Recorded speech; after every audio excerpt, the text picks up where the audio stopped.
चलिए जरा उस दृश्य की कल्पना करते हैं।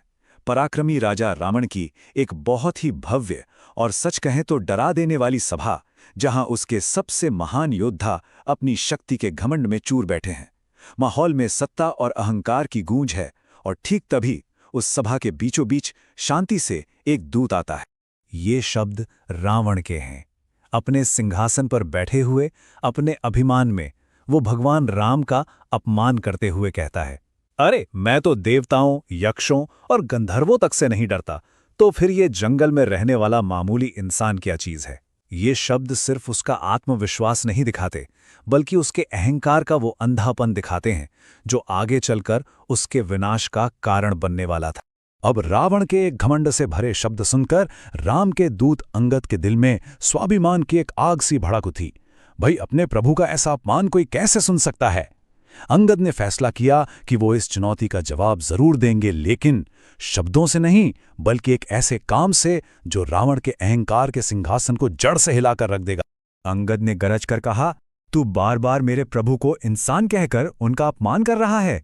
अरे अभिमानी राजा, मैं तो उनका एक छोटा सा दूत हूं। आज मैं तुझे दिखाता हूं कि मेरे प्रभु राम की शक्ति आखिर है क्या। देखिए, यहां अंगद की शक्ति का स्रोत उनका अपना बल नहीं, बल्कि अपने प्रभु पर उनका अटूट विश्वास था। और फिर उस भरी सभा के सामने, जहां एक से एक बड़े योद्धा मौजूद थे, अंगद ने एक ऐसी अविश्वसनीय शर्त रख दी जिसकी किसी ने कल्पना भी नहीं की होगी। ये सिर्फ शक्ति की परीक्षा नहीं थी, नहीं, ये विश्वास की परीक्षा थी। अहंकार के सामने आस्था की एक सीधी चुनौती थी। तो अंगद ने कहा, मैं अपने प्रभु श्रीराम का नाम लेकर ये पैर यहां जमा रहा हूं। ये था पहला कदम। फिर बोले, अगर तेरी सभा में कोई भी शूरवीर है तो आए और मेरे इस पैर को उठाकर दिखाए। ये था दूसरा कदम। और फिर सबसे बड़ी चुनौती, अगर कोई मेरा पैर अपनी जगह से हिला भी दे तो मैं श्रीराम की सौगंध खा के कहता हूं, वो सीता मां को यहीं छोड़कर वापस चले जाएंगे। बस ये सुनते ही पूरी सभा में सनसनी फैल गई। चुनौती को स्वीकार कर लिया गया। रावण के एक से बढ़कर एक योद्धा, जिनका नाम सुनकर धरती कांप जाती थी, वो अपनी पूरी ताकत और घमंड के साथ अंगद के पैर को हिलाने के लिए आगे बढ़े। ये नज़ारा सिर्फ शारीरिक बल का नहीं था, बल्कि रावण की पूरी सभा के सामूहिक अहंकार और एक दूत के अडिग आस्था के बीच की सीधी टक्कर का था। एक के बाद एक सबने अपनी पूरी की पूरी शक्ति लगा दी, पसीने से तरबतर हो गए, लेकिन नतीजा एक ही था। कोई भी योद्धा अंगद के पैर को 1 इंच भी नहीं हिला सका। उनकी सारी ताकत, सारा घमंड उस एक पैर के सामने एकदम बेकार हो गया। जब उसके सारे महारथी हार मान गए तो आखिर में शर्मिंदा और गुस्से से भरा हुआ राजा रावण खुद उठा। उसने अपने 10 सिरों की पूरी ताकत लगाकर कोशिश की, लेकिन वो भी नाकाम रहा। ये उस महान शक्तिशाली राजा की सबसे बड़ी सार्वजनिक हार थी। एक दूत के अटूट विश्वास के सामने उसके अहंकार का चकनाचूर होना था ये। तो अब शारीरिक चुनौती तो खत्म हो चुकी थी और रावण का घमंड मिट्टी में मिल चुका था। अब समय था असली शक्ति के स्रोत का खुलासा करने का। अंगद ने रावण को बताया कि ये ताकत उनकी अपनी थी ही नहीं, बल्कि इसका स्रोत तो कुछ और ही है।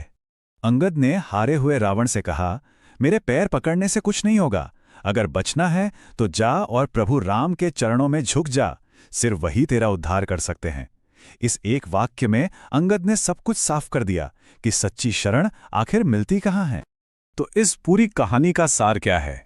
यही कि जो लोग ईश्वर पर अटूट भरोसा रखते हैं और उनके आदर्शों पर चलते हुए उनके दूत बनकर काम करते हैं, उन्हें दुनिया की कोई भी ताकत हिला नहीं सकती। उनकी ताकत उनकी अपनी नहीं होती, बल्कि उनके विश्वास और समर्पण की होती है। जब किसी के मन में ऐसा पक्का विश्वास होता है कि परम शक्ति उसके साथ है, तो उसकी अंतरात्मा हर मुश्किल से, हर विपत्ति से पुकार पुकार कर कहती है, ऐ मुश्किलो, हिम्मत है तो मुझे झुकाकर या गिराकर दिखाओ। अब मैं नहीं झुकने वाला, क्योंकि मैं उस सर्वशक्तिमान का सेवक हूं।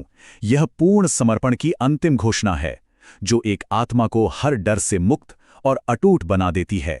तो ये कहानी हमें एक बहुत ही महत्वपूर्ण सवाल पर छोड़ जाती है। अडिग शक्ति, यानी वो शक्ति जिसे कोई हिला ना सके, उसका असली स्रोत क्या है? क्या ये शारीरिक बल है, या फिर कुछ और, कुछ उससे भी गहरा, कुछ उससे भी ज्यादा शक्तिशाली?